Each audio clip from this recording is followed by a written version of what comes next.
Okay, we're starting. The road, this is the commercial Chicago. It's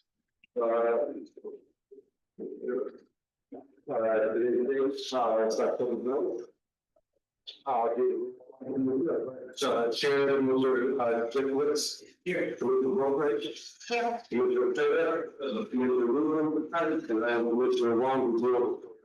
I'd like to have anyone wishing to make a statement on today's agenda to complete it. All number we do cut with member staff, steps over here.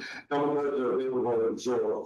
And the courtesy to all the individuals wishing to comments, yes, are members of the general public. Negotiations do for rest. When time comes to public comment on the agenda, I'll bring to others and have you come forward to the microphone and make your statement. Please state your name and the organization or company representative, if any. First item on the agenda, the approval of the minutes of previous meeting on September 11, 2025. Back to further discussion on this meeting. Given that, we've got some motion to approve those minutes. So, Commissioner Jacobs moves, and seconds by Commissioner Wright. All in favor, say aye. Aye. Anybody opposed? The motion carries unanimously. The second item on the agenda is recommendation for the Michael John Homes Studios located in 1926 North Offset Street in the 33rd ward. And that, James, thank you. Thank you, Chairman Wong. So, for your consideration today, the preliminary and recommendation for the Roger Brown Home Studio. It's a pretty simple store on the flat building, but significance in this association with Roger Brown, Longland, Colorado. And it's really easy that he was involved with solar. Brown lived and worked in this building from 1974 until 1995. In 2011, the building was listed in the National Register of Historic Places. The author of that nomination, Susanna Bridstein, did an excellent job on that, and I really owe a lot to that nomination for what I'm presenting today. So located at 6 North Halsted, it's the 23rd ward, and Alderman Newton is in full support. Of course, review Halsted Street, and this is the Shut Road section of Lincoln Park.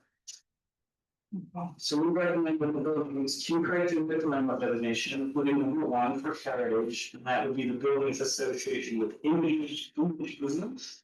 So it's a contemporary art movement from the 1960s to the 1990s that gained international attention, with Chicago on the map of contemporary art. And also think it's significant for criteria three for association with artists like Brown, who's nationally significant and deeply rooted in Chicago. It's a stone flat building from 1888. Brown bought the building in 1974 with his architect George Veranda, who converted it into a small storefront on the first floor into an art studio for Brown, where he created, a lot of a very prolific firewood. And then the second floor is converted to a single apartment. Like I said, it's a saloon flat. It's got a cast iron storefront with two large storefront windows. Another view showing the second entrance to the apartments on the second floor. Three front windows on the second floor with limestone headers with incised ornaments. So that kind of places the building in the Italian style architecture. You can have a performance that would also give the building that Italian style. That cornice was at some point before Brown got the building. He had intended to put it back. So the residential building to the north of the building in question is set back from the sidewalk, including a portion of the side elevation of the Brown building. There's a historic painted sign there that says the Daily News. This was a Chicago newspaper. The date of the sign is unknown, but it existed on the building when Roger Brown died. The National Register nomination for the building states that quote, the sign was fuel to Brown because of his interest in advertising, graphics, and vernacular art. Unquote. Robert Brown was born in 1941 in Hamilton, Alabama, a small town. He was raised in a conservative family with a vigorous Christian outlook.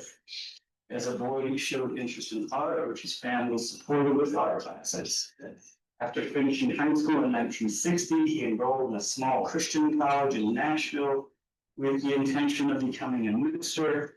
That didn't last. He quit the school for a year and moved to Chicago to study art. And he began at the American Academy of Design here, where he studied commercial art, and that will influence his later fine art.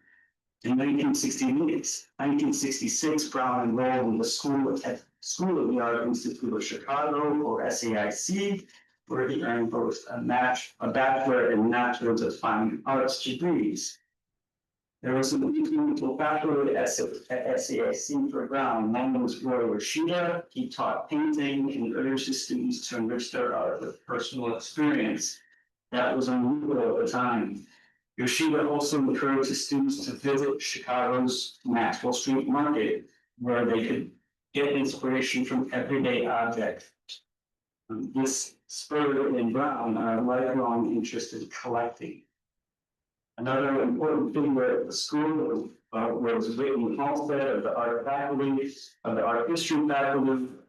He worked the film museum in the anthropology department, which cultivated his interest in non-Western art, particularly African and Native American art, which he passed down to Roger Brown. The third important interest that Brown played about while at SAIC was the work of self-taught artists. Particularly that of fellow Chicagoan Joseph Yoram. He was an African-American man who taught himself how to do art, and he was somebody that Brown befriended. In addition to the teacher at SAIC, it was arguable that he was equally inspired by his fellow students who would become founder of what was become known as the English School of Painting. These young artists would put Chicago on the map in the fine art world beginning in the late 1960s. So they run and they started to search for new directions in art, which I'll get to. But they started out kind of pretty small in the late 1960s, exhibiting here at the Hyde Park Art Center, which basically was a storefront gallery owned by or directed by an artist and teacher named John Baum, who was willing to take chances on these idiosyncratic artists. So Brown and his fellow students, Philip Hansen, Christine Lambert, and Eleanor Dew put on a show called A False Image at the Hyde Park Art Center in 1968. It was one of about a dozen exhibits at the center in the late 60s. And they were pretty successful at attracting people, and Don Braun convinced the Chicago Museum of Contemporary Art to host an exhibit of the students. And this is from the exhibition catalog in 1969. And that show would travel on to the Corbin Gallery in Washington and then on to San Francisco. So it was the first time these young painters were getting out of Hyde Park. National exposure. And around this time, the term images began to settle on this group of painters. And since then, critics and I continue to struggle to define what this means. But one easy definition, if anything, that's complicated to say what it's not. And a very clear theme that unified these artists was an intentional rejection of new themes at the time, which was minimalism on the left and conceptual art on the right. Roger Brown felt that these movements had so refined art as to render it meaningless. So this was very much a postmodern movement, a postmodern philosophy. The Chicago artists also really consciously rejected the New York art world, the gallery scene there. It was too money and too elite. So they wanted to stay firmly rooted in Chicago. So what is imagism? It's difficult. Even the artists that were collected under that label argue that they're too varied and too contradictory to have a label. But some examples I'll try to show some unifying features. One is the use of bold, black color, and they frequently include humans and animal figures as common subjects. This course by Carl Wilson. This is a painting by Roger Brown, an important one. And you can see here the craftsmanship. It's really good works of painting, very flat. And this is hand painted. There's no sign of brushwork here. This is not spray painted. Some super high level of craftsmanship. They also run and borrow from a lot of different sources, including comics and commercial arts, like this work from Christine Lambert.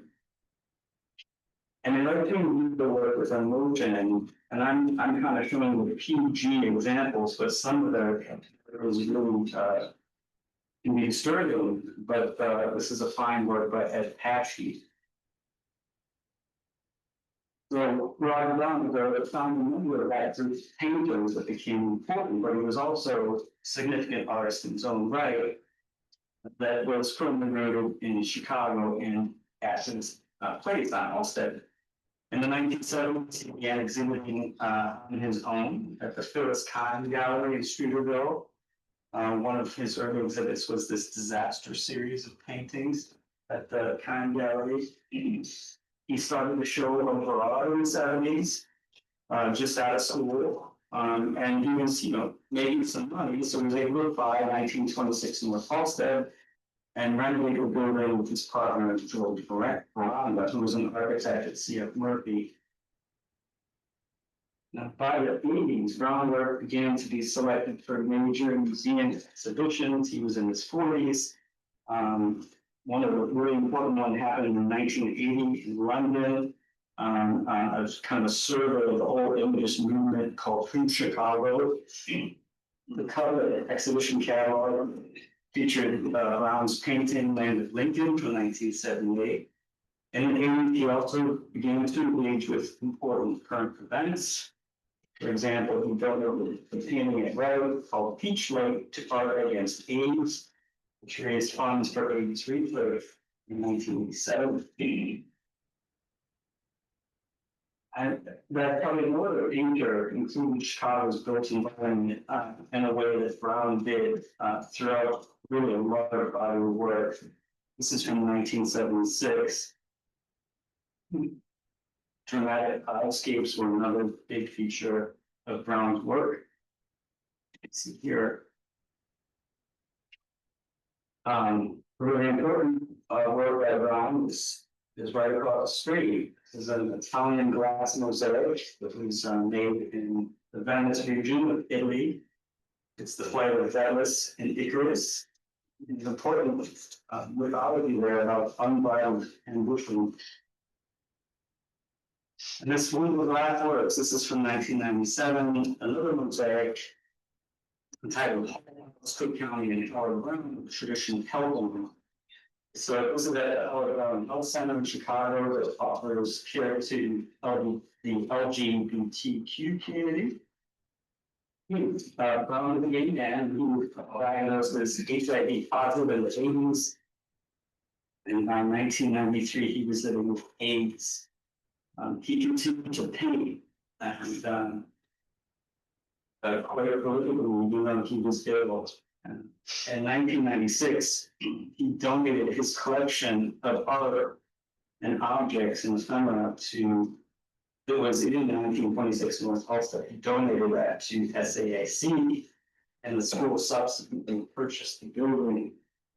Brown returned home in Alabama and his family, making it in 1997. He died at age 56, but for AIDS, he probably still would be here. In his will, Brown bequeathed to SAIC over 100 paintings of his that were sold to fund scholarships for students. He's been honored by the Chicago Gay and Lesbian Hall of Fame for his contributions to Chicago and his community. With regards to integrity, the building easily meets it. Brown preserved it He wanted to install a building.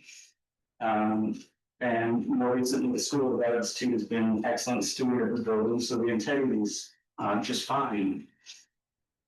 From 1997 until 2023, the school operated the building as Brown's home and studio, as a study collection, kind of a house museum, archive, and special collection. This year, the school transferred the collection to the Kohler Art Center in Wisconsin, and the building is currently for sale.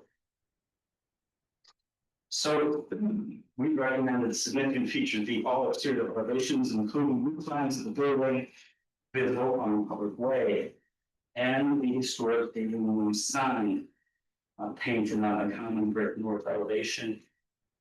We have a letter of support from Alderman Knudsen. The program committee has received 2 suggestions that this building be designated. Over the past 2 weeks, I've received about 15 letters asking for land designation.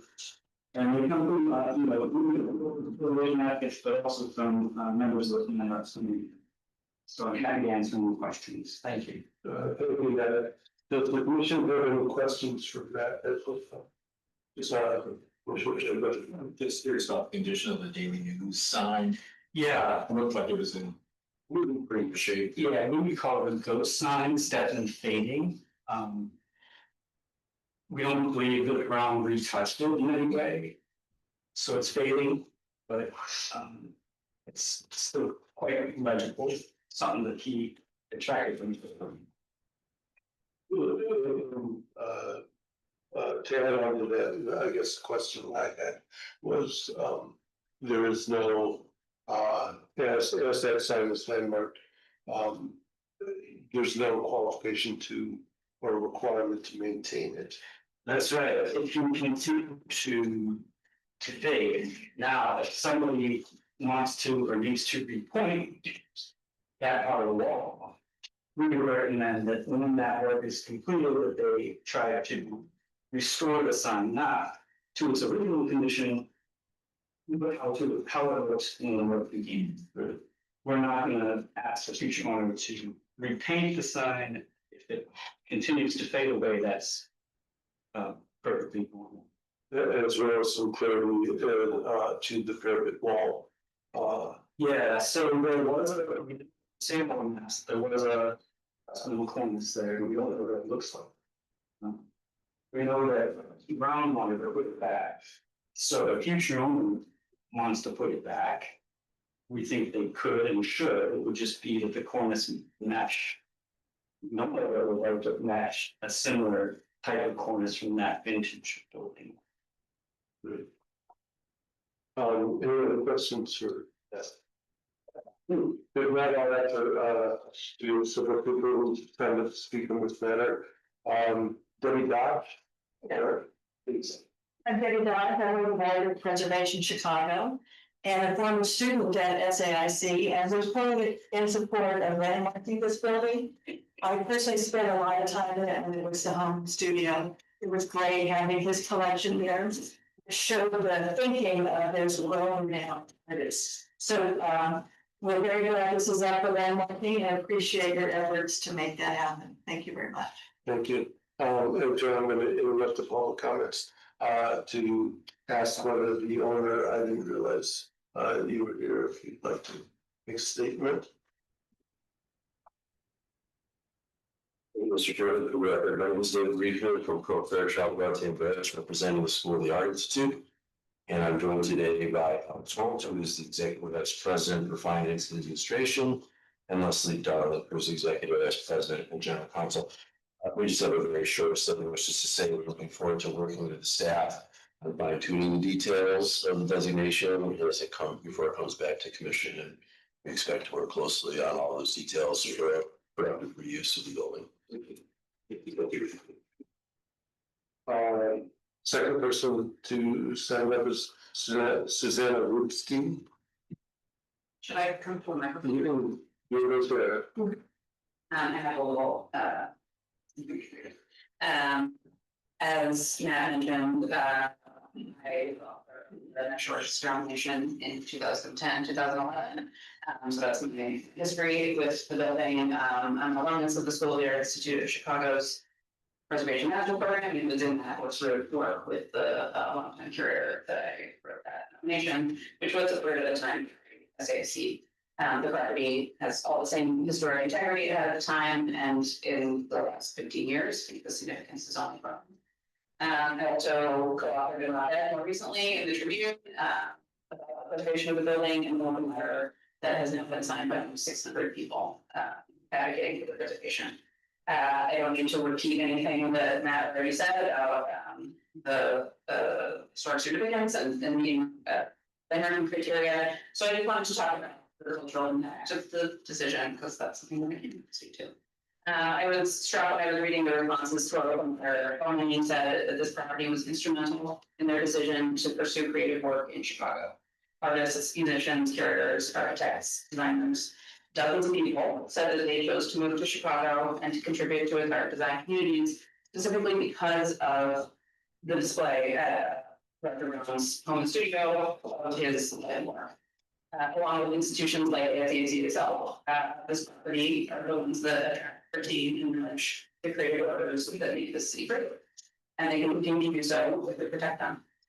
My experience with the historical significance of this property extends not only from the historical element, but also the culture in Chicago since 2016. As a student at FAID, we were taught how local entry designations add civic, cultural, and financial value to historic buildings and their surrounding communities. But prior to all that, I worked in art world, including years with galleries, museums, and nonprofit organizations that specialized in the artwork of the Chicago influences. So I have a deep to the blossoming of the international appreciation for just art, which Matt alluded to, now on display in blue chip galleries and major museums around the world. The singular work of Brown and his fellow just is inseparable from the international cultural reputation of the city, just like the property is woven into the history and built environment of the park.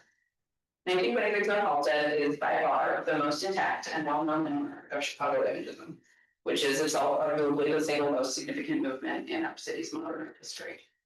The comments that you heard today, along with responses to our prayer, show how important this property has been as an educational and cultural resource to the people of Chicago. And with landmarking, it will continue for generations. Thank you. So speakers, Elizabeth, let's see. Good afternoon, Landmark staff and commission. My name is Elizabeth Washus. I'm an architectural historian and co-founder of Preservation Futures. I'm also an alumni of SAIC, and I'm in the Historic Preservation Department. And I've been asked to read a letter as proxy for Lisa Stone. She's the former curator for the Roger Brown study collection. So the letter begins as follows. To the Commission on Chicago Landmarks. In my 23 years as curator of the Roger Brown study collection at 1926 North Halstead Street, I was immersed in the life and art of Roger Brown, learning more and teaching countless students about the outstanding Chicago artist on a daily basis. 1926, where Brown lived and worked for most of his career, was the beating heart of his life in Chicago. It was seminal to his deep connection, and commitment to being a Chicago-centric American artist. Brown's creative life flourished at 1926, where he became renowned for work depicting Chicago's iconic architecture in many guises, among many other things. The building and its surroundings, and Chicago's fertile art culture during his lifetime, provided direct inspiration for his work, and their influences appear clearly and consistently in his art. This modest 1888 brick storefront embodies the histories of an outstandingly original Chicago artist, the prototypical movement of Chicago Imagist art, the legacies of queer artists' presences and impact in Chicago, and the more recent history of thousands of students, faculty, and others experiencing the building as a springboard for their own creative lives. It's already a landmark and deserves to be officially designated as such. To quote 1970s preservationists at the dawn of the historic preservation movement in Chicago, "Don't let this building down." Respectfully yours, Lisa Stone, curator, Roger Brown Study Collection, the School of the Art Institute from 1997 to 2005. Thank you. Thank you. Kendra Parsons. I'm over here. This feels like speaking from a balcony. It's a little weird. Hi, everyone. I'm Kendra Parson. I am advocacy manager for Landmarks Illinois. We first want to thank the commission and the staff. We were one of the 2 suggestions that you received to designate this building as Chicago Landmark, and so thank you for moving that forward. I will not repeat any of the history, the incredible history of this building, since you've already heard that very ably, Matt. But you know, we want to note that of course, until last year, this building and the collection that it housed were maintained by the School of the Art Institute. And, you know, the SAIC has recently, of course, sold the collection to the Kohler Foundation. The property is listed for sale.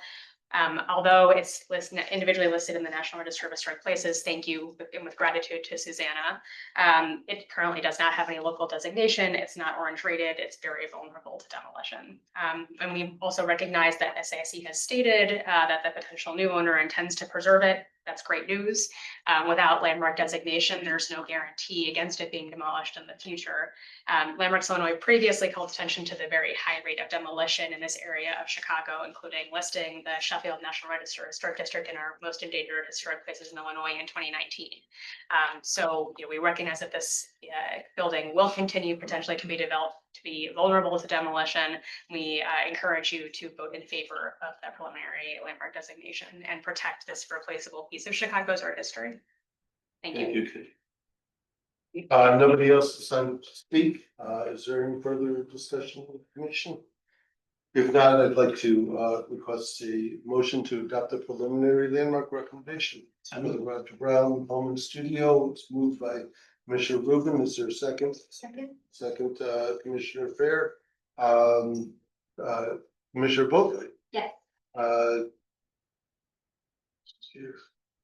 Commissioner Jackwitz. Yes. I am a yes as well. Motion carries unanimously.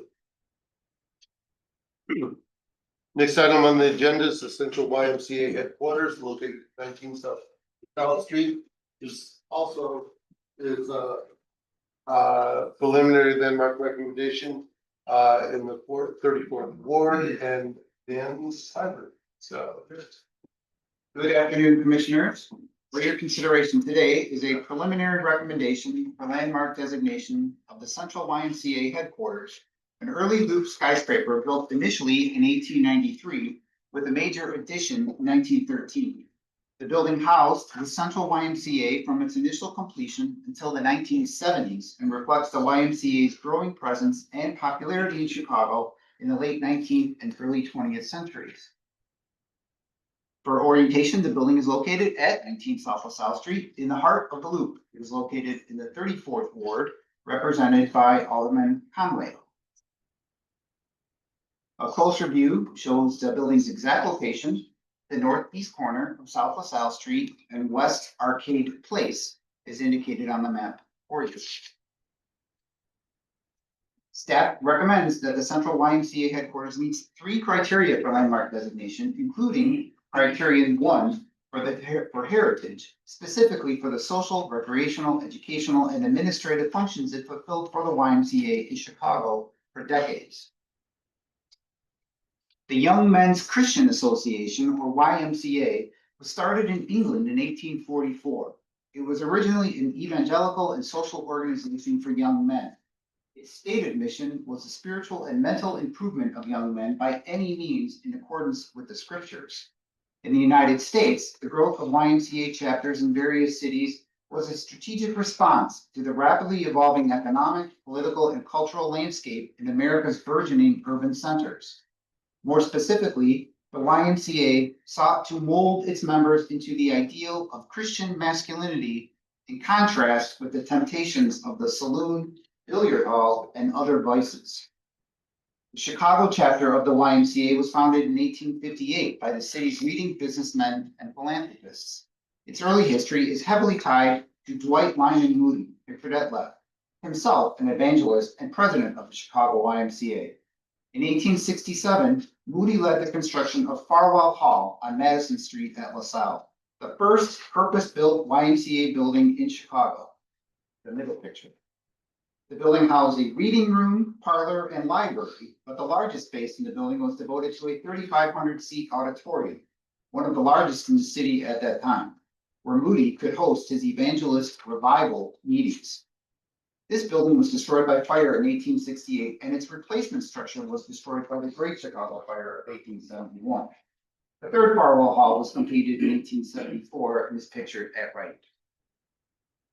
This early emphasis at the Chicago YMCA on Christian evangelical work was in contrast with the New York City YMCA model spreading around the country, which had a more secular orientation focused on what would become known as the fourfold program, emphasizing the spiritual, mental, social, and physical condition of young men.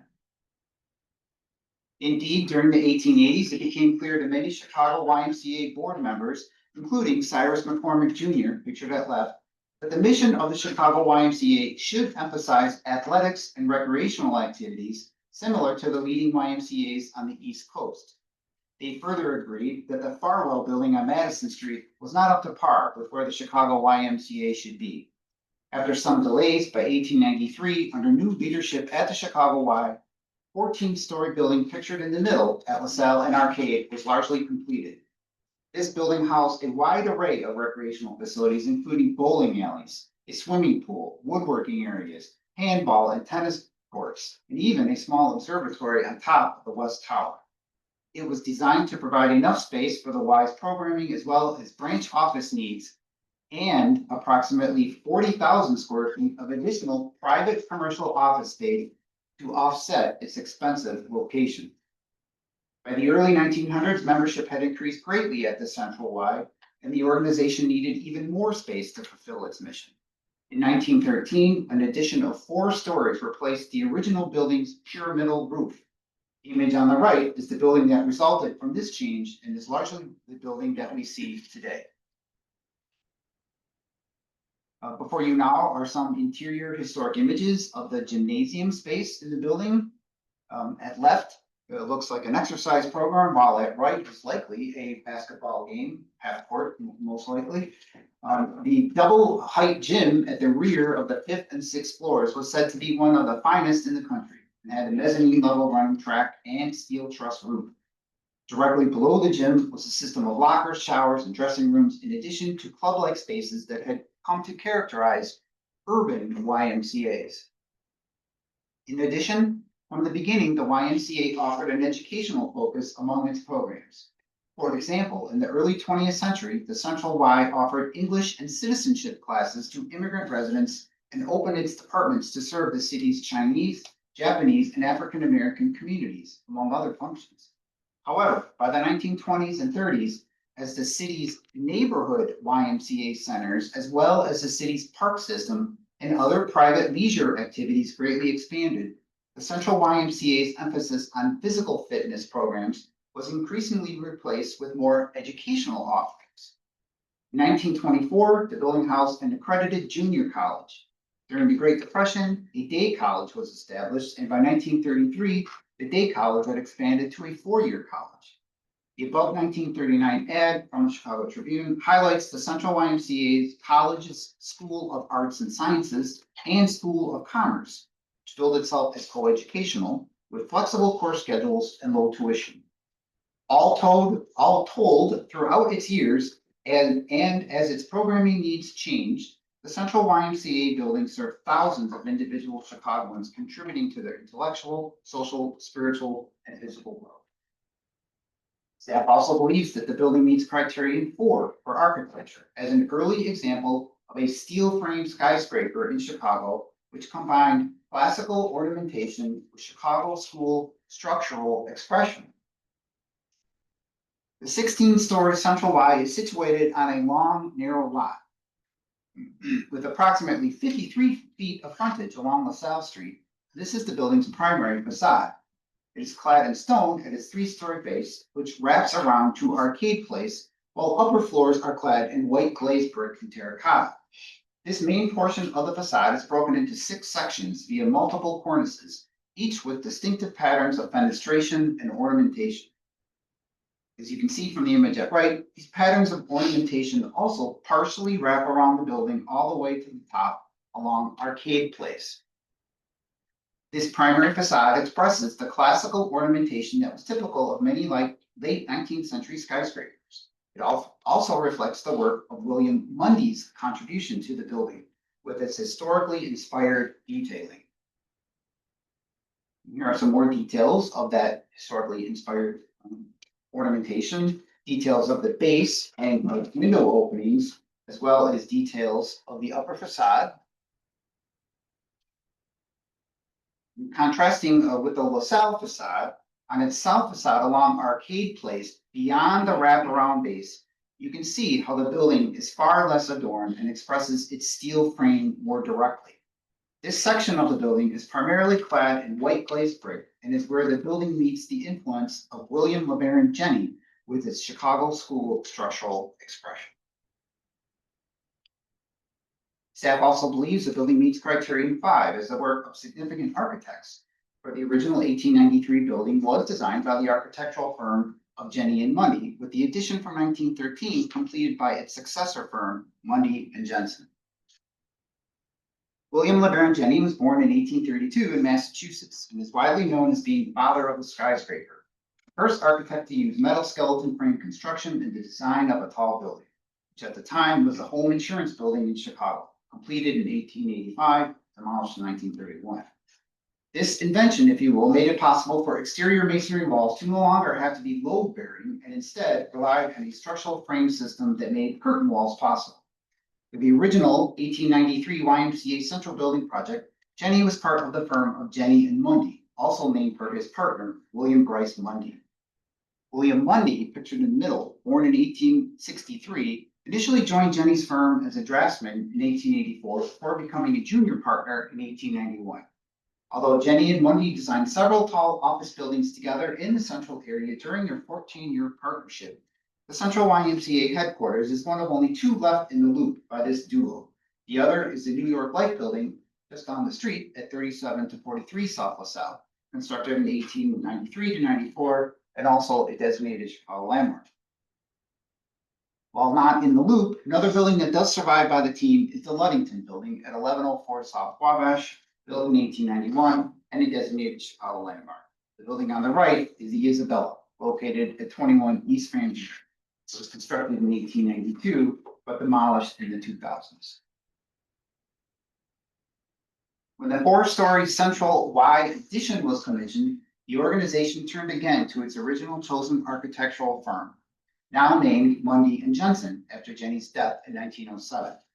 Elmer Jensen, born in 1870, started at the firm as an errand boy in 1884, learning on the job, and with schooling eventually worked his way up to architect. Together, Mundy and Jensen designed several office buildings in the loop, including the Consumers Building at 220 South State, a designated Chicago landmark, and the Kesner Building in the Jewelers Row District at 1 to 5 North Wabash. In addition, Mundy and Jensen designed 7 buildings in the city's Motor Row area, focusing on auto showrooms, including the Detroit and Cadillac Automobile Showroom at 2412 through 16 South Michigan, a contributing building within the Motor Row District. With respect to integrity, staff recommends that the Central YMCA headquarters meets this criterion as well. Little has changed with the building's exterior between 1913, when the addition was added, and today. The building did lose its upper corners in the 1940s, and the lower level storefront windows were partially blocked during its 1980s makeover. It's also gutted the building's interior. However, these changes do not diminish the building's ability to express its significance and are reversible. As I mentioned at the beginning, the building is located in the 34th Ward, and Alderman Conway is in full support of the landmark recommendation. Please note too, that the building's owner, Envoy Partners, specifically 19 South LLC, is in support of the designation, and they plan to undertake a rehabilitation of the building for residential use with ground floor commercial spaces. A rendering of the restored building after the work is completed is in front of you now. Therefore, in conclusion, staff recommends that the significant historical and architectural features be identified in all exterior elevations, including roof lines of the building. And I believe a representative from the ownership is here, Nick Batikas, in attendance, and may wish to make a statement. In addition, Laura Ramsey from Ramsey Historic Consultants is also here today to answer any questions that you have. Emily Ramsey was a researcher and author of the designation report. I'm here to answer any questions that you have as well. Thanks. Thank you, Dan. Does the commission have any questions for Dan at this time? If not, Nick? Thank you, Commissioner. Again, Nick Fatikas from the Law Offices of Sam Banks. I am here on behalf of the property owner. One of the representatives of ownership is also here if there are any questions. As Dan concluded, the plan is to convert the floors above grade to a residential use. As part of that planning process, we've started or seeking to start the landmarking designation. So happy to work with staff both on the landmark side as well as the planning and zoning side. Wonderful. Thank you, Nick. Does the commission have any questions? Great, thank you. Debbie. Yes, again, Debbie Dutch from Preservation Chicago. Last year during the suggestion for landmark hearing, Preservation Chicago recommended that the YMCA building be landmarked. It is located in a row of buildings by Jenny at LaSalle near and on Monroe, including the aforementioned New York Life Building, Hotel Gray, which Preservation Chicago was also involved in saving. And, you know, where else in the world would you find 3 buildings in a row by the father of the skyscraper than here at LaSalle and Monroe? So it's very important to add 19 South LaSalle to the landmark Jenny buildings. So we have 19, 29, and 39 all in a row.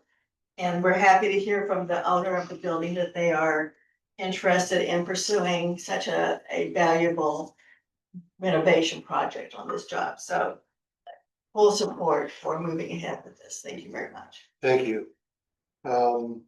Nobody else signed up to speak in this matter. Does the commission have any other comments?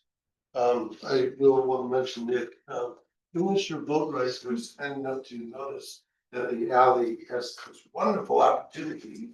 It activation. We don't typically stare at alleys, done in my property, but I mean, it is a really special. It's a unique opportunity. There aren't many building configurations like that, especially in the downtown loop. So assuming we're able to move forward with all of our plans for the property, we'll be working with the Alderman's office and his representative here on activating that to try to make best use of it. There's like some special alley.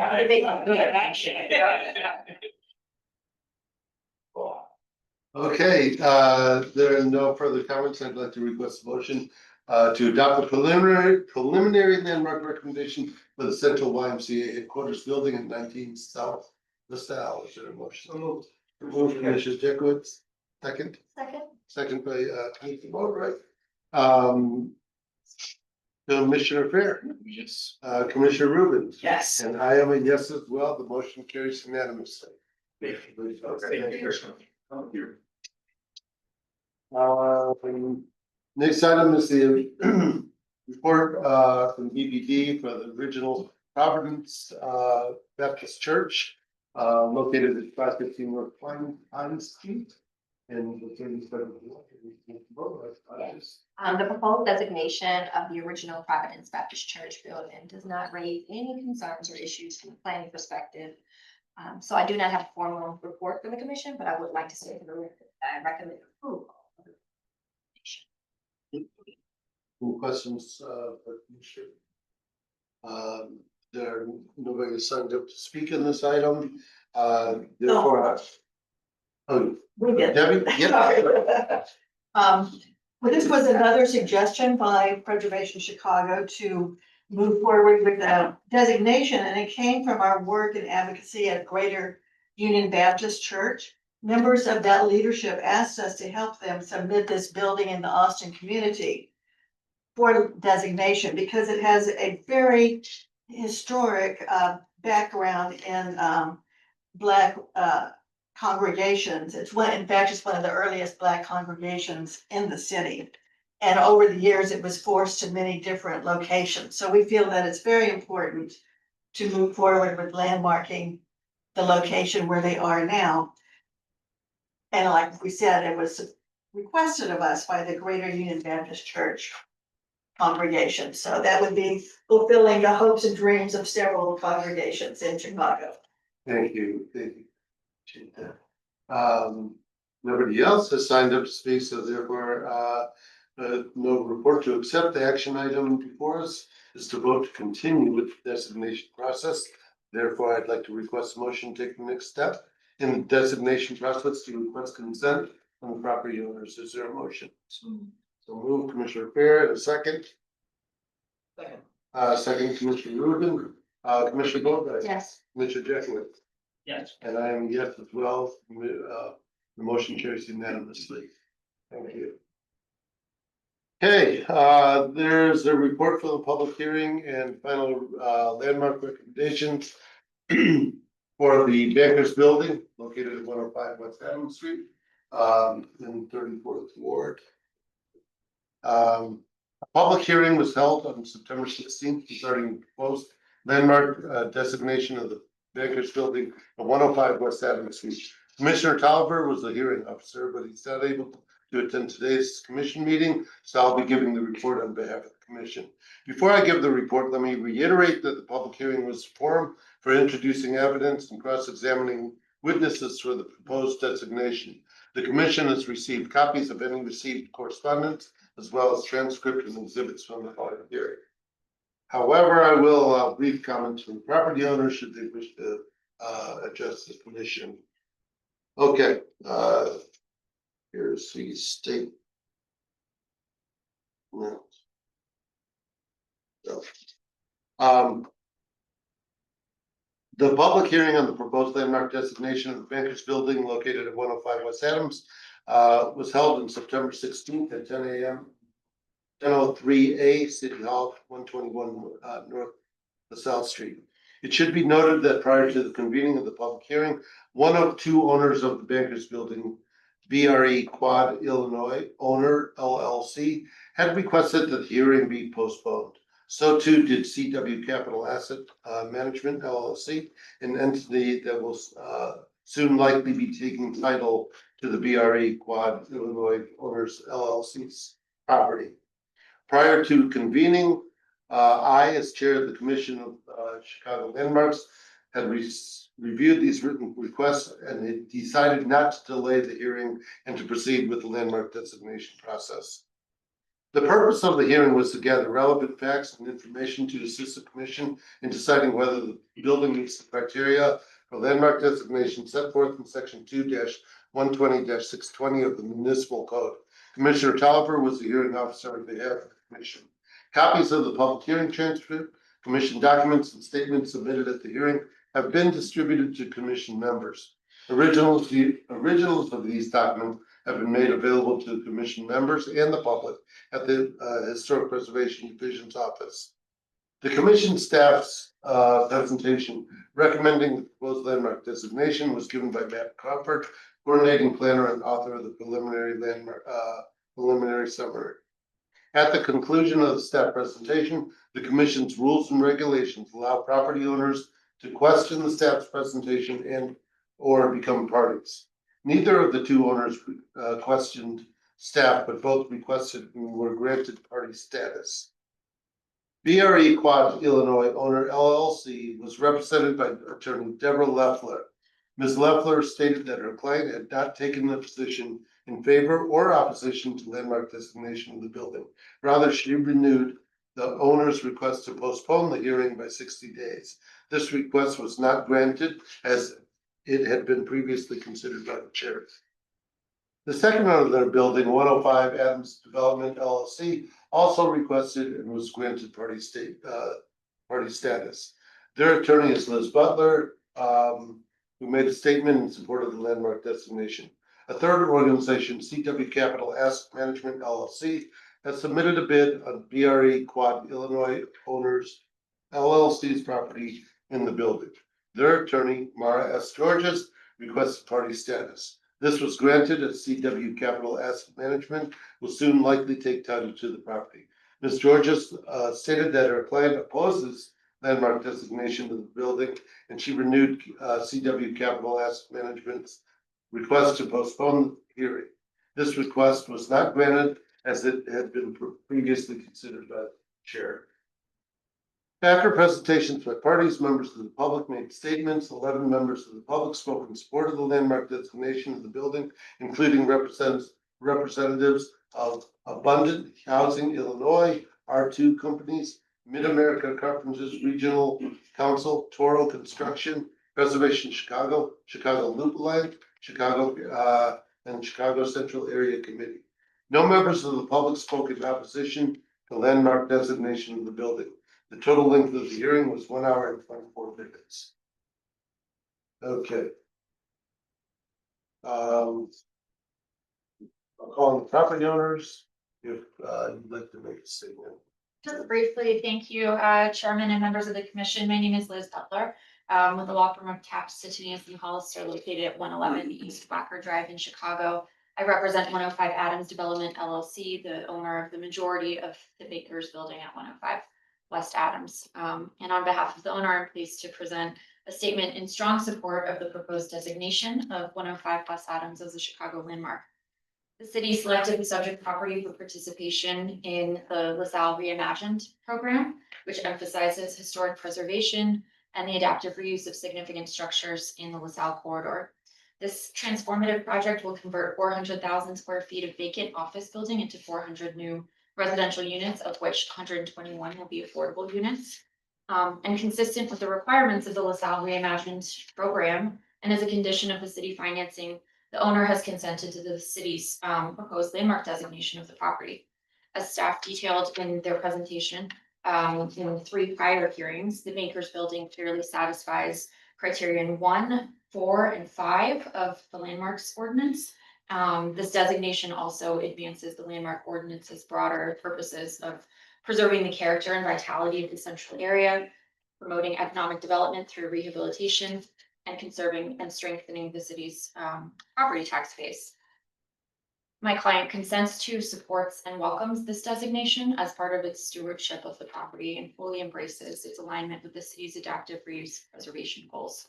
So we respectfully urge the commission to recommend final landmark designation, and we extend our gratitude to DPD staff for all of their work, and as well to the stakeholders, civic organizations who have written in support throughout the process or appeared at prior hearings and here today. Their participation underscores the broad recognition of this building's importance to Chicago's architectural and cultural legacy. Thank you, Chairman and Commissioners, for the opportunity to give you this statement in support of the designation. Does the commission have any questions for owner's representative? Having none, I'll call on Matt. Give the presentation. Thank you, Chairman. In June, you initiated this landmarking effort. It's a 5-decade skyscraper from 1927, known as the Bankers Building. Basically, we're in the loop at 105 West Adams in the 34th Ward. Alderman Conway has been engaged with us during this landmark designation, and he's in full support. Closer view shows the building in the heart of the loop at Adams and Clark. Your preliminary recommendation found that the building met criterion 1 for heritage, criterion 4 for architecture, criterion 5 for architect. The building was commissioned by the Adams Clark Building Corporation, which was formed by a gentleman named Ernest A. Jackson. Prior to coming to Chicago, Jackson worked in the cattle trade in Texas and real estate development in South Dakota. Came to Chicago in 1924 and he began acquiring commercial buildings in the Loop. The Bankers Building was Jackson's first foray into actual development. This is a 1926 rendering of the building, part of an advertisement for real estate bonds. So that was a way of financing things in the 20s. You'd sell bonds to the public to finance the construction of the skyscraper. Jackson commissioned the Gilks Construction Company of Chicago as general contractor. Unfortunately, they hired a photographer just to document building construction, which began with this one. This is the late 19th century building on site. They're setting some caissons in this photo. This building went up remarkably quickly. Construction of the steel in December.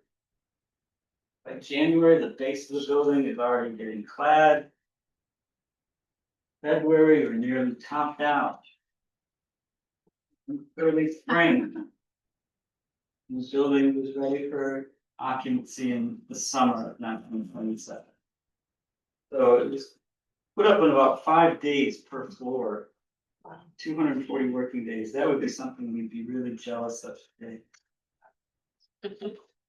So the composition of the building is defined by these exterior light courts. They create these prominent wings, almost shaping the building like a throne. And above this, the form of the building steps back as the building rises. And that was really a response to Chicago's first zoning ordinance of 1923. The 1923 ordinance sought to, Chicago and the whole country, the economy was booming in the 20s, and everyone wanted more office space in the Loop. The zoning ordinance in 1923 sought to balance that demand for height while also maintaining sunlight and air at street level. So the code, the way it was written, allowed the base of the buildings to rise to 264 feet, and above that height, the building could rise higher with the tower with two restrictions. The footprint of the additional tower could occupy no more than 25% of the building lot, and its volume could be no more than 1/6 of the total building. So that was the formula. And then more recently, architectural historian Carol Willis looked at how architects responded to this in the Loop. And one was a kind of a literal, just build it to what the code says. You get this stuff. They're all fine buildings. It's basically a base with a tower. 264-foot tall, kind of blocky base with a narrow tower. Examples shown here, all of them landmarked, are the Carbon and Carbide building, Trustees System Service building, and the Mather Tower. Now Willis said there was another way that architects responded was less literal. And you get this more integrated massing that gives the impression of one central tower emerging from a low base, flanked by tall wings of about 24 stories. Other examples of this composition with the Chicago Board of Trade and the Salwack Tower, the Bankers Buildings did it first, so it was kind of innovative. While the 1923 zoning ordinance shaped the building, design was also influenced by two styles of architecture that rarely mixed. Do so here, one was the Art Deco and the other was Classical Revival. The Art Deco character is obvious by the verticality, these piers that rise unbroken to the roof line.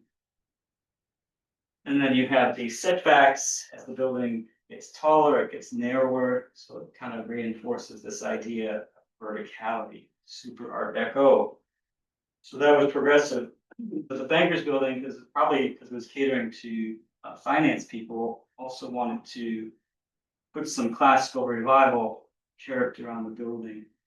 So you see this here with the front entrance on Clark, kind of treated as a triumphal arch. You have this kind of stuff. These are called lentes. These are male figures holding the globe, shown by classical symbols. That ornament is unusual for Chicago. It's called cast stone, which is a form of concrete that is cast in molds, manufactured by the Benedict Stone Corporation. And they basically built Soldier Field. So it was a huge commission for them. And they opened a factory here when we got that commission. And they also opened an office in the Bankers Building in 1927 just to advertise their wares. So for criterion 5 for architects, it was the Burnham brothers, Daniel Burnham Jr. and Hubert Burnham, architects and sons of Daniel H. Burnham, celebrated architect and designer. In addition to the Bankers Building, they did the Carbide and Carbon, arguably, Chicago's best Art Deco skyscraper. US Customs House, this really strong design from 1933. And the old state building right across the street. In terms of integrity, we think it's very good, and that's what we found in June. The building looks rough. In the recent past, areas of brick have been replaced, the building's corners and shelf angles. But that new brick was matched to what the clean brick of the building would be. So once the entire building is clean, it's all going to match and look very nice. Another change to the building over the course of its nearly century of Chicago winters has been the loss of terracotta ornament at the top of the building. You can kind of see the comparison photos. That's not uncommon for a building at this age in Chicago, and we don't think it really diminishes the integrity that much. So your significant historical and architectural features as identified in June, we recommend they remain the same. It is all exterior elevations, including roof lines of the building. And I'm here to answer any questions you have. Thank you, Ed. Does Commissioner have any questions for that at this time? I am going to allow, I want to reiterate that the public hearing was time for making comments, but I am going to allow that for the public comments. I will ask you to keep your comments to 3 minutes or less. Matthew Valor. Valor. Pat Wilson? Wilson. Oh. That looks like an O. That's on me. My apologies. Good afternoon, commissioners. My name is Matthew Wilson. I'm a Chicago resident, speaking on behalf of Abundant Housing Illinois. We strongly support landmarking the Bankers Building at 105 West Adams. The stunning Art Deco skyscraper is a reminder of our city's tradition of bold, forward-looking architecture. Yet for too long, it has been sitting idle. Our greatest skyscrapers should not be gathering dust. Loop office traffic remains 30% below the pre-pandemic value. The future of the Loop depends upon more people working, shopping, and living here. Landmarking this building will enable a planned redevelopment of more than 400 apartments on the upper floors, including 30% set aside as affordable. These future residents from all walks of life will contribute to the continued revitalization of the heart of Chicago. At a time when Chicago faces a major housing crisis, with far too new units being built, we need projects like this to move forward quickly if we want to give more people a chance to call our city home. Chicago should be proud to preserve its architectural treasure while giving a new life as housing. Abundant Housing Illinois urges the commission to make a final recommendation to approve this designation and ensure the Bankers Building can once again serve the city, not as an empty relic, but as a vibrant community for hundreds of residents. Thank you. Thank you, Ms. Wolf. Nobody else has signed up to speak. Is there any further discussion on this item? If not, I'd like to request a motion to adopt the final landmark recommendation to City Council for the Bankers Building. Is there a motion? So moved. So moved, Commissioner Boatright, and second by Commissioner Fair. Commissioner Jacowitz? Yes. Commissioner Rubin? Yes. I am a yes as well. The motion carries unanimously. Congratulations. You got the plan commission. All right, next item is the program committee report. Recommendation to the Illinois Historic Site Advisory Council on opposition to the National Register of Historic Places. Who's giving it? Oh, Deanna, yay, go. Thank you.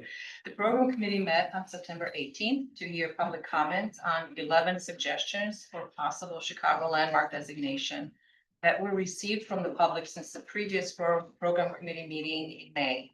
The suggestions and comments have been forwarded to Historic Preservation Division staff for further review and consideration.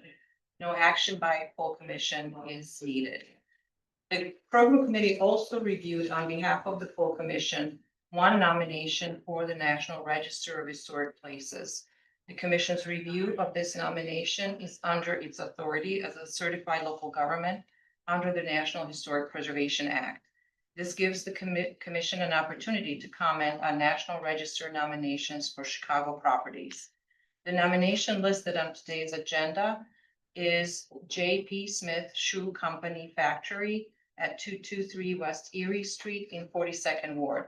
The program committee voted to recommend that the full commission support the National Register nomination, and you were provided with the recommendation to that effect. Thank you, Deanna. Are there any questions of Deanna? Sorry. There are no public comments, therefore I'd like to request a motion to approve the recommendation of the program committee on the nomination of J.P. Smith Shoe Company Factory to the National Register of Historic Places. Motion, so moved, Commissioner Rubin. And second, Commissioner Fair, Commissioner Boatright, Yes. Commissioner Jacobowitz. Yes. I'm a yes as well. Motion carries unanimously. And I think we are almost there. Permit Review Committee report from Commissioner Jacobowitz. Yep, thank you, Chairman. The Permit Review Committee reviewed 6 projects at its September 11th, 2025 meeting. 4 projects were approved with conditions. 1 project was approved as submitted. For the 6th project, the committee determined that the proposal had an adverse effect and advised the applicant accordingly. The report summarizing the scope of the proposed project and the committee's decision was included in your packets. This report is for your information for the record. Thank you, Emily. Thank you. For the month of September, staff approved 139 permit applications. A total of 183 reviews were performed by staff, and the average number of days to issue approval or corrections was 7 days. Thank you. Any questions?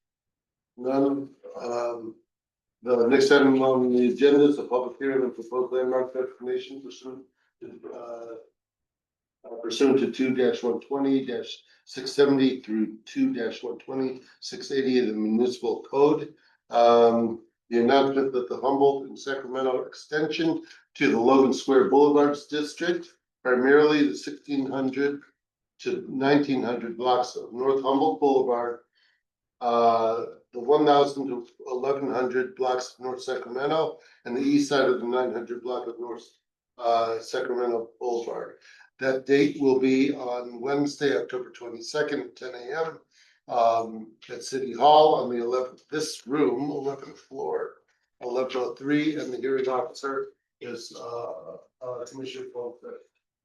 With that, no further business. I'd like to request a motion to adjourn. Anybody opposed? Okay, Commissioner Jacobowitz. Permit Review Committee will begin at 2 p.m. Okay.